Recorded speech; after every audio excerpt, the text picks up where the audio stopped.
Supernatural Season 10, Episode 3, Soul Survivor. So, Dean's not a demon anymore. That was not what I was expecting at all when I was watching this episode. It kind of seemed like the big thing of this season is just gone, but at the same time, even after they healed him, even though they threw the holy water on him, they were having their talks and stuff, I was just waiting for him to either hit someone in the back of the head, or when he was by himself after Cass left him in his room, he would blink and like his eyes would turn black again. He could still easily turn back into a demon, because really, if he kills someone again, if he kills, I guess technically anything, it depends on if you have to kill a demon first. But if he pretty much starts killing anything again, the mark is going to go through that exact same process. And if he happens to get killed off, which would be really unlikely, I mean, they hardly ever die unless it's like a season finale type of thing. But that could be something they do, which I would actually love to see if he actually got killed again and they kind of had to go through the same process, or maybe he was killed and he was by himself or something crazy happened and they kind of had to go through things again.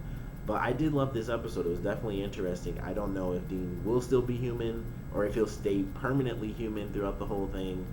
But as far as we know for now, Sam was able to use the cure on him, and that was actually pretty cool. It actually worked. It sort of had a drawback during one part of the episode, which was actually really, really cool to me. The fact that him actually using the cure and it working lessened the effects of the handcuffs, so that actually, ironically speaking, Dean getting weaker as a demon made him stronger overall, and he was able to get out of the handcuffs, and it led to that really cool moment where it's sort of a cat and mouse game, and that was really cool. That was a great part of the episode. It was sort of the big thing, and this was actually the first episode they filmed this season. It was filmed by Jensen Ackles. If you didn't notice that it was directed by him, it was the first one they did, and it was kind of the big thing. So it was really cool to get this episode. I was really excited for it because it was the first one they filmed, and it was filmed by Jensen Ackles, and it was them, Demon Dean and then just Sam in the bunker, and that was the whole point. It was just them until like the very end when Cass was able to come back in and fortunately save Sam as well as Dean technically. So the main story was definitely really fun to watch, and I love the ending. I don't know, like I said, I don't know if that's going to keep up or if he's going to kill like one demon and then just boom, he's going to snap again, just like he did in the previous season, where that sort of adrenaline just drives him, and then he's going to go into something crazy trying to kill a bunch of demons off, and then he'll get killed, or kill a bunch of angels off, maybe, who knows, and then he'll get killed and it'll start all over again. But for now, Dean is back to normal as far as we know, so I'm excited to see things sort of get back to normal, but also at the same time I'm going to be cautious at least until they confront whoever the woman is at the end of this episode, because she seems like she's the new big bad of the season, which I was really, really excited to see. They got rid of Dean as the demon, which I thought was going to be kind of the main focus, and there wouldn't really be a big bad guy, but I'm glad to see that there is, because I was thinking in this episode, like, I've been so anxious for this season, and it's season 10. I think it's for people who hadn't already left the show. The way season 9 ended, everyone wanted to see how the season was going to go, and we really only got these 3 episodes with Dean as a demon, and that was kind of the big draw, and it's fixed. So with that having been fixed, they are moving into what I guess is going to be the main story of this season, and that's whoever this random woman is. And I was hoping, because of course she had red hair, and I was like, it couldn't possibly be Abaddon, because that would be insane. It would have been amazing if it was, but that would have just been insane. She got stabbed like in the stomach, in midair, floating, and all that stuff, exploding with light, the whole 9 yards. She was done for. So it's not her, but there is another redhead villain, and she had the 2 guys just nailed to the ceiling of the wall, which actually looked really interesting and unique, because why?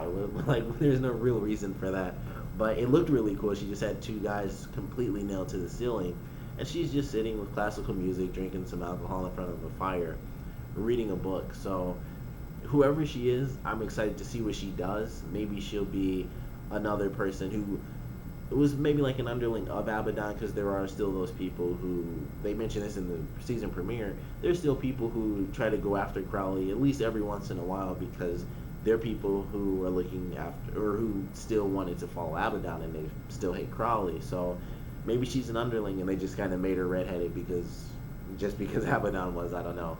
But I'm excited to see what she brings to this season as a villain and what her real purpose is. Maybe her purpose is to turn Dean back. Maybe she'll find out that he was a demon and he got cured, and she's gonna try to take him back and try to use him as a puppet because he's so incredibly powerful with the Mark of Cain. And technically, they don't have the blade because Crowley has it, so he won't really be affected by the Mark of Cain unless he has the blade on him. But it's still got some effects. It has to have some sort of lingering effect, even though it doesn't work without the first blade. Technically, neither of them work separately, but there has to be some random thing that goes on there because in the previous season, Cain didn't have the blade, but he technically had his own mark. And I don't know if it's just because Cain was like the first demon or whatever.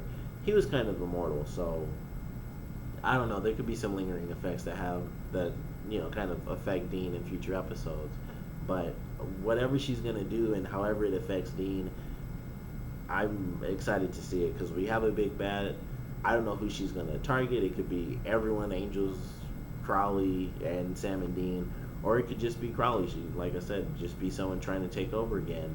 And that was another part of this episode. Crowley, as with Dean as a demon, Crowley had nothing but issues with that because he was just screwing stuff up. He would kill people off really early, which I love that they had that in this episode. The guy Lester that Dean actually killed, that all happened because of Sam, and he was the one in the very first scene, I believe, of this season. The woman that he was torturing actually took the soul of the guy Lester, and that was all because Sam was trying to find Crowley and Dean. So I love that. I thought that was a really cool thing, and he was just trying to find his brother and help him out, and he kind of got that guy really, really screwed over. And I was really surprised that he wasn't in this episode in Crowley's scene, because I thought, with Crowley being who he is, he would see the guy and he'd be like, well, I keep my deals, and since you technically got killed, I have to give you your soul back, and, he goes off to heaven or whatever. But even without that, I thought it was cool that they had that sort of tied them together. And it was like, Sam, you caused a guy to lose his soul, and you got him killed by me, so, great job there. But the stuff with Crowley was definitely interesting. He killed one guy off because he wanted to replace Dean. Another guy killed himself off because Crowley's a crappy leader at the moment. And we don't know what else is going to be happening with Crowley. He's just sitting there, he's bored. He's just like, kill this guy off. I don't even know what you did, but I'm going to kill you off. So things aren't really perfect. He's not able to create the perfect hell like he wanted to with Dean. And it's going to be interesting to see how that changes throughout this season. And he even went to help Cas get some Grace back, which was an amazing scene when he killed the angel that caught Hannah and Cas.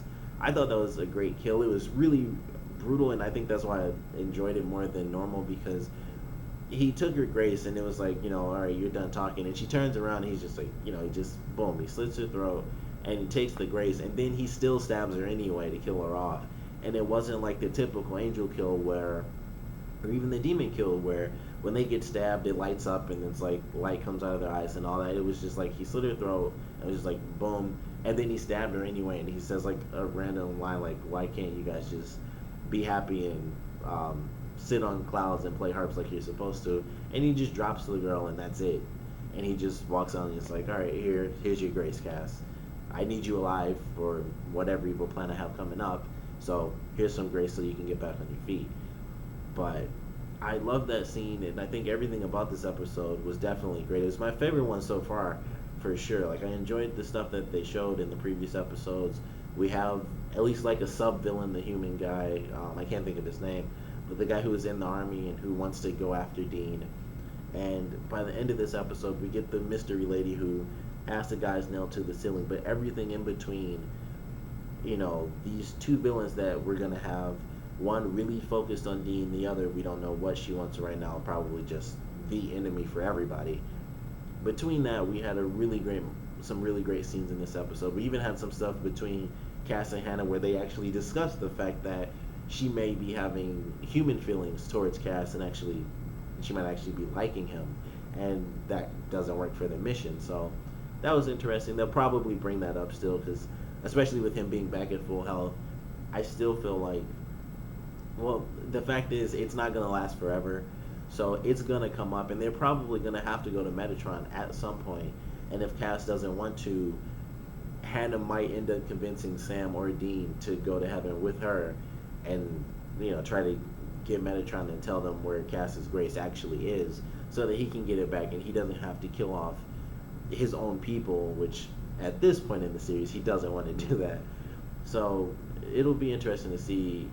With him, he's at like full health now and full strength, but it's just like he's at his peak in this episode, and technically he's already heading back down that slope. So it's gonna come up again. He's gonna have to go to Metatron at some point, but it might not be him, because he just doesn't want to trust Metatron to do anything to help the person that did, what he did to heaven. He threw everybody out, so he's not going to go to him, but I'm sure someone else will on his behalf, because it's Cass. They aren't going to let him die off, and everyone cares about everyone if they're a good guy, so someone's going to go eventually. But overall, this was a great episode. I'm really excited. I can't wait to see what they do with this new villain, what her story is, what she wants, what her powers are. That would be really cool, because apparently she's a strong demon for sure, or she could be an angel.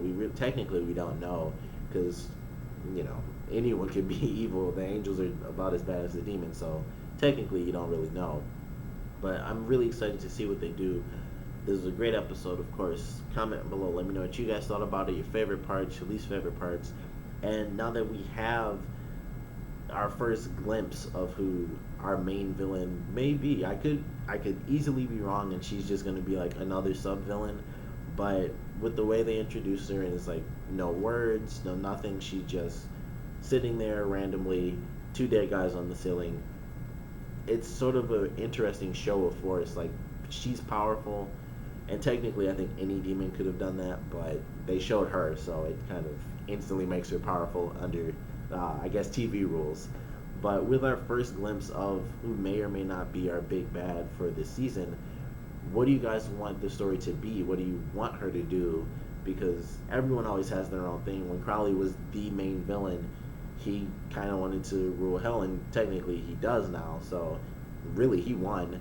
Abaddon wanted to do the same thing and then kind of kill off everybody else. So every big villain we have has their own story. So what do you want her story to be?